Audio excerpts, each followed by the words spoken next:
नमस्कार, स्वागत है आपका आईपीएन प्राइम टाइम सुपरफास्ट में। मैं हूं आपके साथ अनंत। शुरुआत करते हैं बुलेटिन की। प्रधानमंत्री मोदी ने बयान दिया। उन्होंने कहा कि हम भ्रष्टाचार और कालेधन जैसी चीजों को क्यों स्वीकार करते हैं, हमें इस बारे में फिर से सोचने की जरूरत है। मोदी ने कहा कि बिग बाजार में डेबिट कार्ड के जरिए निकाले जा सकेंगे 2000 रुपए। 24 नवंबर से लागू होगी बिग बाजार से पैसे निकालने की व्यवस्था। संसद में शीतकालीन सत्र के 5वें दिन भी नोटबंदी के मुद्दे पर सदन में संग्राम देखने को मिल रहा है। विपक्ष नोटबंदी के मुद्दे पर जहां सख्त रुख बनाए हुए है, तो वहीं पीएम से पूरे मामले पर जवाब मांगा, तो वहीं सरकार अपने रुख पर कायम है। सरकार नोटबंदी को भ्रष्टाचार के खिलाफ बड़ा कदम बता रही है और कह रही है कि फैसला वापस नहीं लिया जाएगा। नोटबंदी पर विपक्ष के हमले का जवाब देने के लिए बुलाई गई बीजेपी संसदीय दल की बैठक में प्रधानमंत्री भावुक हो गए। बीजेपी सांसदों को संबोधित करते हुए मोदी ने आरोप लगाया कि विपक्ष नोटबंदी को लेकर देश में अफवाहें फैला रहा है। तो वहीं वित्त मंत्री अरुण जेटली ने कहा कि नोटबंदी से सबसे बड़ा फायदा देश के गरीबों को मिलेगा।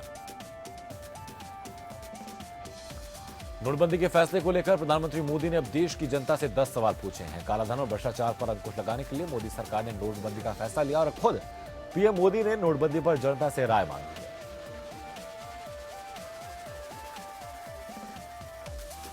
शादी वाले घरों को 2.5 लाख रुपए की निकासी पर आरबीआई ने नई गाइडलाइंस जारी की हैं। नोटबंदी के बाद शादियों के लिए बैंक अकाउंट से पैसे निकालने की 2.5 लाख रुपए की लिमिट पर आरबीआई ने कड़ी शर्तें लागू कर दी हैं। खाते से 8 नवंबर की तारीख में जितना बैलेंस था उसी के दायरे से पैसा निकालना होगा।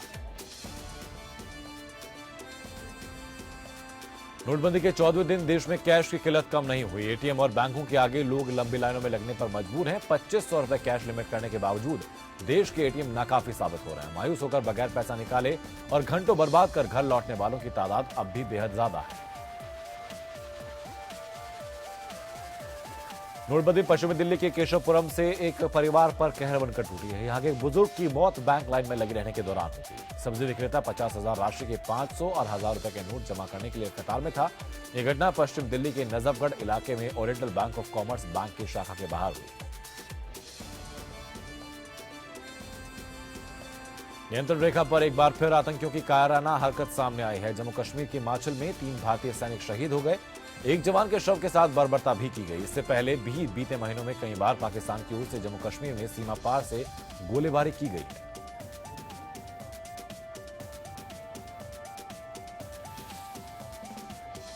जम्मू कश्मीर के बांदीपुरा में सुरक्षा बलों के साथ मुठभेड़ में 2 आतंकी ढेर हो गए। हैरानी की बात यह रही कि मारे गए आतंकी के पास से 2000 रुपए के नए नोट बरामद किए गए। साथ ही बड़ी संख्या में हथियार और गोला बारूद भी मिला है।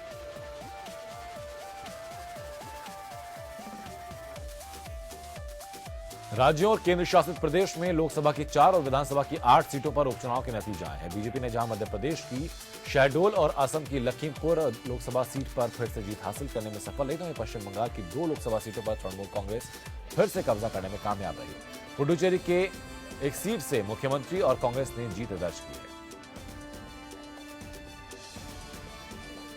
बीजेपी अध्यक्ष अमित शाह ने आज अल्मोड़ा में पार्टी की परिवर्तन रैली को संबोधित किया। शाह ने उत्तराखंड की दुर्दशा के लिए कांग्रेस की सरकार को जिम्मेदार ठहराया। उन्होंने कहा कि विकास की सूची में उत्तराखंड अब काफी पीछे हो गया है। ईश्वर ने उत्तराखंड को कई धरोहरों से नवाजा है, लेकिन उत्तराखंड का विकास हो नहीं पा रहा। कालेधन से लड़ने के लिए भारत और स्विट्जरलैंड ने एक समझौते पर हस्ताक्षर किए। समझौते के लागू होने के बाद दोनों देशों के बीच सूचनाओं का ऑटोमेटिक एक्सचेंज होगा। इस कदम से दोनों देशों को ब्लैक मनी से जंग में मदद मिलेगी। माना जा रहा है कि नया समझौता दोनों देशों के लिए काफी फायदेमंद होगा।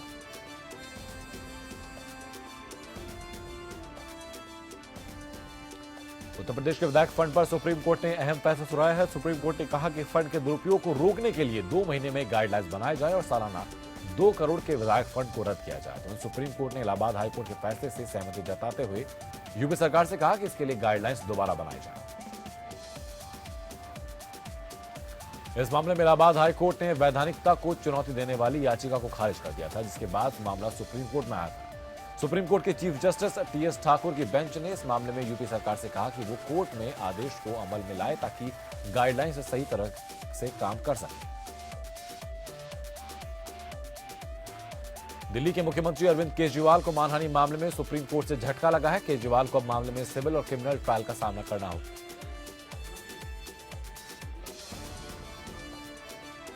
सुप्रीम कोर्ट ने कहा कि ऐसा कोई कानून नहीं है जिसमें कहा गया हो कि दीवानी और फौजदारी मामले एक साथ नहीं चल सकते। सुप्रीम कोर्ट ने यह भी कहा कि ऐसा भी कोई नियम नहीं कि हाईकोर्ट में किसी सिविल मामले में कोई आदेश आए तो उसका असर निचली अदालत में चल रहे क्रिमिनल केस पर पड़ेगा। केजरीवाल के खिलाफ दिल्ली हाईकोर्ट में सिविल मानहानि और पटियाला हाउस कोर्ट में आपराधिक मानहानि के मामले चलते रहे। देखिए, फौजदारी डेफेमेशन और दीवानी डेफेमेशन में फर्क है। दीवानी डेफेमेशन अलग चल सकती है, फौजदारी अलग चल सकती है। एक में कॉम्पनसेशन है, एक में क्रिमिनल केस है, उसमें सजा होती है और दोनों के पैरामीटर्स अलग हैं, इसलिए दोनों साथ चल सकती है और कोई ऐसी रोक नहीं है।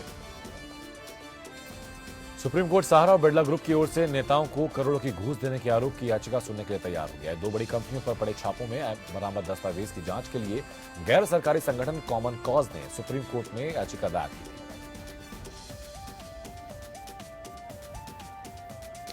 विदेशों से मिलने वाले चंदे के मामले में सुप्रीम कोर्ट ने बीजेपी और कांग्रेस से हलफनामा मांगकर पूछा है कि एफसीआरए एक्ट में संशोधन के बाद उक्त मामले पर दायर याचिका पर आगे सुनवाई की जा सकती है या नहीं। सुप्रीम कोर्ट ने इसके लिए दोनों दलों को 1 हफ्ते का वक्त दिया है। मामले पर सुनवाई के दौरान कांग्रेस और बीजेपी ने कोर्ट में दलील दी कि केंद्र सरकार ने 1976 एफसीआरए एक्ट में संशोधन किया और संशोधन लागू होने के बाद इस याचिका पर सुनवाई के मायने बदल गए।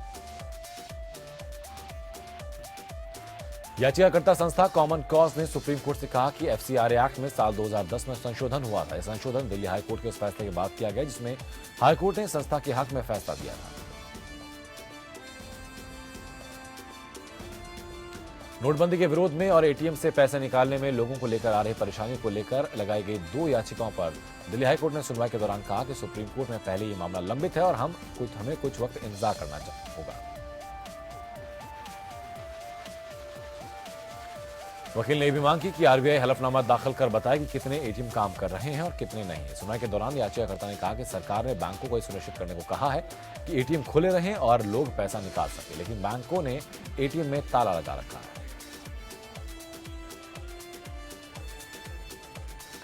राज्यसभा चुनाव की स्याही कांड पर पंजाब हरियाणा हाईकोर्ट में केंद्रीय मंत्री वीरेंद्र सिंह ने एक अर्जी दाखिल कर उन्हें इस केस में पार्टी न बनाए जाने की मांग की है। वीरेंद्र सिंह की इस अर्जी पर कोर्ट ने याचिकाकर्ता और पराजित उम्मीदवार आर.के. आनंद को नोटिस जारी कर 20 दिसंबर तक जवाब मांगा है। पिछले सुनवाई में रिटर्निंग ऑफिसर को पार्टी न बनाए जाने की सरकार की अपील पर कोर्ट ने सरकारी वकील से पूछा था कि जब इस मामले में सरकार को नोटिस जारी हुआ ही नहीं तो फिर सरकार इतनी उतावली क्यों हो रही है। हाईकोर्ट ने कहा था कि जब तीनों लोगों को इंडिविजुअल नोटिस जारी हुआ है तो फिर सरकार नांदल को पार्टी न बनाए जाने की पैरवी क्यों कर रही है। गंगा एक्शन प्लान को लेकर नेशनल ग्रीन ट्रिब्यूनल में सुनवाई हुई। एनजीटी ने केंद्रीय प्रदूषण नियंत्रण बोर्ड को आदेश दिया। ट्रिब्यूनल ने बोर्ड से कहा कि गंगा में गिरने वाले नालों की गुणवत्ता को लेकर रिपोर्ट दाखिल करे। अब इस मामले में 1 दिसंबर को सुनवाई हुई।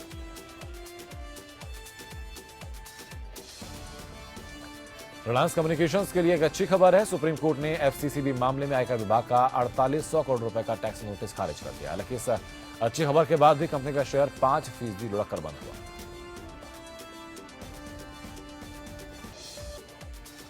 उत्तर प्रदेश के पूर्व मुख्यमंत्री और एमपी के पूर्व राज्यपाल रामनरेश यादव का निधन हो गया है। 79 साल के रामनरेश यादव सांस लेने में तकलीफ के बाद लखनऊ के पीजीआई में भर्ती थे। सपा के प्रदेश अध्यक्ष शिवपाल सिंह यादव ने रामनरेश यादव के निधन पर दुख जताया है।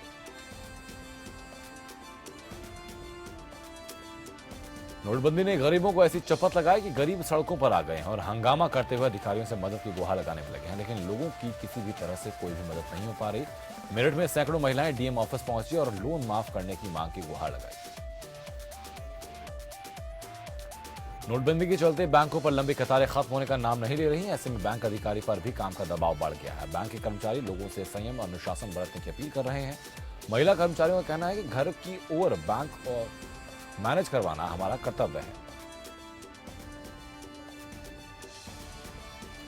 इंदौर पटना एक्सप्रेस के दुर्घटनाग्रस्त होने की जांच के लिए मुख्य सुरक्षा आयुक्त पूर्वी की टीम कानपुर पहुंच चुकी है। जांच टीम ट्रेन के दोनों ड्राइवर जल्लद शर्मा और उमेश यादव के बयान भी दर्ज करेगी।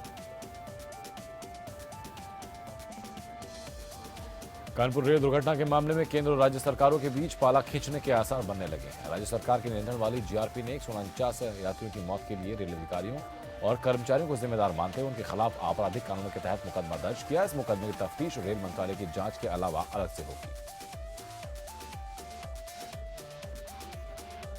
भविष्य में रेलवे दुर्घटनाएं ना हो इसके लिए आईआईटी कानपुर ने technology mission for railway safety नाम के प्रोजेक्ट पर काम शुरू किया था। इस प्रोजेक्ट का एक हिस्सा था ट्रेनों को पटरी से उतरने से रोकना।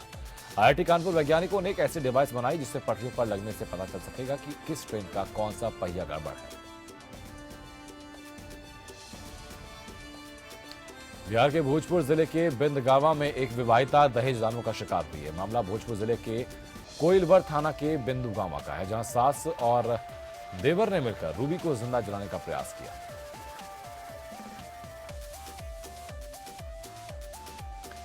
मथुरा में शूट की जा रही अक्षय कुमार की फिल्म टॉयलेट एक प्रेम कथा के विरोध में बीते दिन सोमवार को यहां एक महापंचायत का आयोजन किया गया, जिसमें स्थानीय लोगों के साथ साधु संतों ने भी इस महापंचायत में हिस्सा लिया। वजह है इस फिल्म में फिल्मांकन में अक्षय कुमार की बारात बरसाना जाती है, जो कि प्रथा के विपरीत है।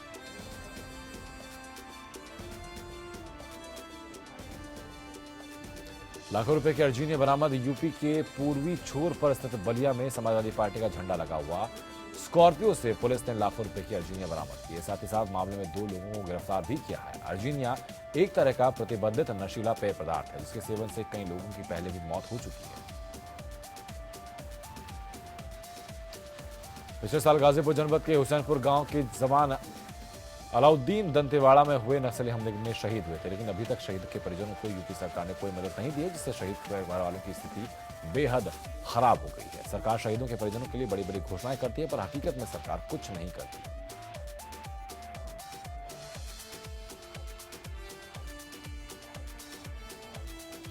नोटबंदी से पेश आ रही परेशानी से आजीज आकर बांदा में एक छात्र ने आत्महत्या कर ली। दरअसल बीएससी का एक छात्र परीक्षा फॉर्म के साथ समय सीमा के भीतर बैंक में आरडी नहीं जमा कर पाया। वो रोज बैंक का चक्कर काटता था, लेकिन बैंक आरडी बनाने में नाकाम रहा, जिसकी वजह से वो परीक्षा फॉर्म नहीं भर पाया और आखिरकार निराश होकर उसने फांसी लगाकर खुदकुशी कर ली।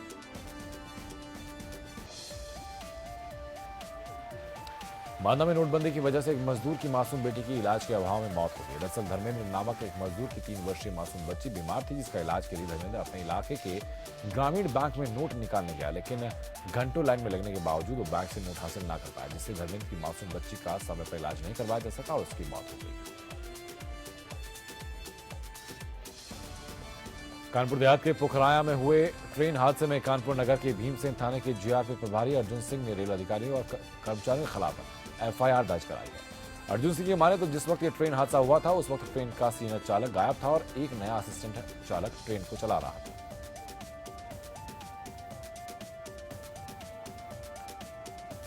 आगरा में मंगलवार की सुबह एक दरोगा की दबंगई कैमरे में कैद होगी और अब इस दबंग दरोगा का वीडियो सोशल साइट्स पर भी वायरल है। दरअसल मामला थाना ताजगंज इलाके का है, जहां एटीएम पर लगी लोगों की लंबी लाइन में दरोगा बीच में घुस गया और पहले से लाइन में लगे लोगों ने जब दरोगा से लाइन में आने के लिए कहा तो वो आग बबूला हो गया। लाइन में लगे लोगों को किसी सड़क छाप गुंडे की तरह गाली देने लगा। मुरादाबाद जनपद में एक धार्मिक कार्यक्रम के दौरान एक ही समुदाय के 2 पक्षों के बीच मामूली विवाद के चलते जमकर मारपीट हुई। मुंडा पांडे थाना क्षेत्र के दलपतपुर गांव में हुए इस हंगामे के चलते हड़कंप मच गया और आनफान में पुलिस की गाड़ियां मौके पर पहुंची। बागपत के खेगड़ा जिला सहकारी बैंक में उपभोक्ताओं ने उस वक्त हंगामा किया जब बैंक मैनेजर ने उपभोक्ताओं को महज 2000 रुपए देकर और पैसे देने से इनकार कर दिया। उपभोक्ताओं ने जब बैंक में आई करेंसी के बारे में जानकारी मांगी तो बैंक मैनेजर ने इनकार कर दिया।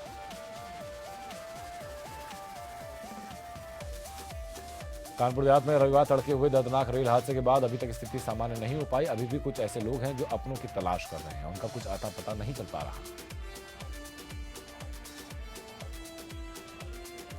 बीएसपी के नेताओं का लगातार पार्टी से मोह भंग हो रहा है। इसी कड़ी में बीएसपी के 2 नेताओं ने मंगलवार को हाथी का साथ छोड़कर कमल का दामन थाम लिया है। बीएसपी के पूर्व मंत्री रामपाल वर्मा और पूर्व प्रत्याशी राजा बख्श सिंह ने अपने सैकड़ों समर्थकों के साथ बीजेपी की सदस्यता ग्रहण कर ली।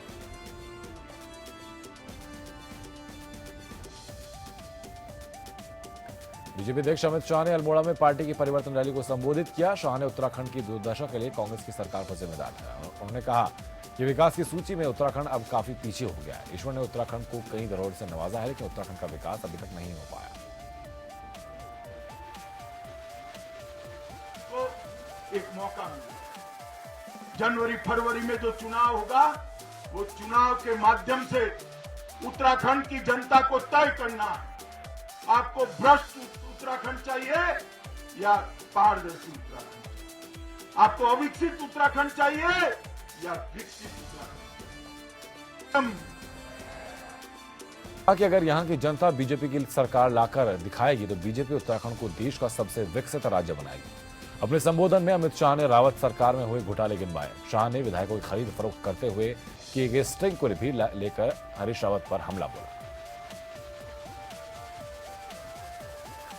बताना चाहता हूं, आपसे 3000 गुना ज्यादा तकलीफ वो धन्ना सेठ और भ्रष्टाचारियों को हुई है, जिनके करोड़ों अरबों रुपया रद्दी हो गया। एक कांग्रेसियों ने जो कमाकर देहरादून के अंदर अपने बंगलों के तहखाने में छुपाया था, मोदी जी ने 8 तारीख की रात को 12 बजे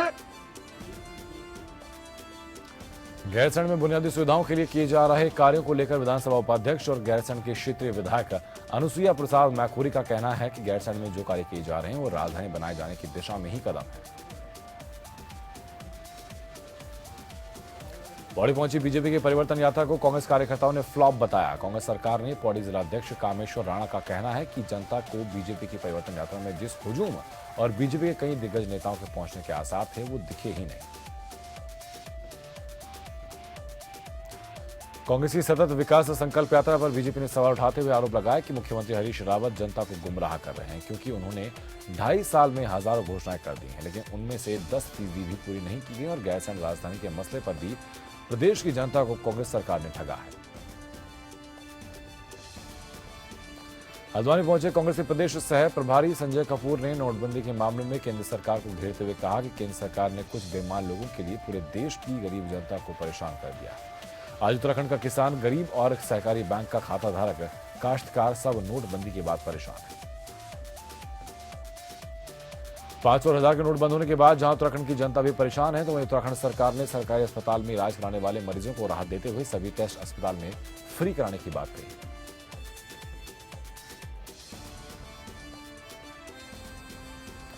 नोटबंदी के देशव्यापी निर्णय के बाद लोगों की परेशानियां थमने का नाम नहीं ले रही। रुद्रपुर में जिन घरों में शादी है वहां खुशी की शहनाइयां बजने की जगह सन्नाटा पस रहा है।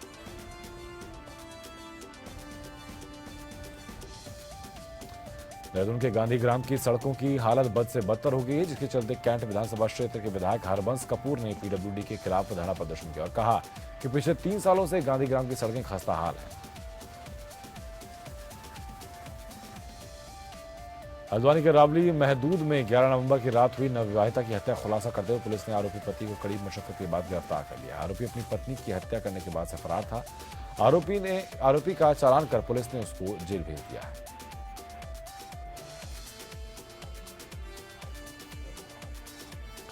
सुपर फिल्म बाहुबली की सीक्वल बाहुबली 2 का 9 मिनट लंबा वॉर सीक्वेंस इंटरनेट पर लीक हो गया है। इस फिल्म के डायरेक्टर एस राजमौली ने हैदराबाद के जुबली हिल्स पुलिस स्टेशन में इस घटना की शिकायत दर्ज कराई। बिग बॉस 10 में मोनालिसा की बोल्डनेस रियल लाइफ में उन्हें महंगी पड़ सकती है। सुनने में आया कि मनु के साथ उनकी नजदीकियों ने मोना के बॉयफ्रेंड विक्रांत सिंह राजपूत को नाराज कर दिया। मोनालिसा ने बिग बॉस के घर में बतौर सेलिब्रिटी एंटर ली थी, लेकिन उनकी आम लोगों से ज्यादा बनती है।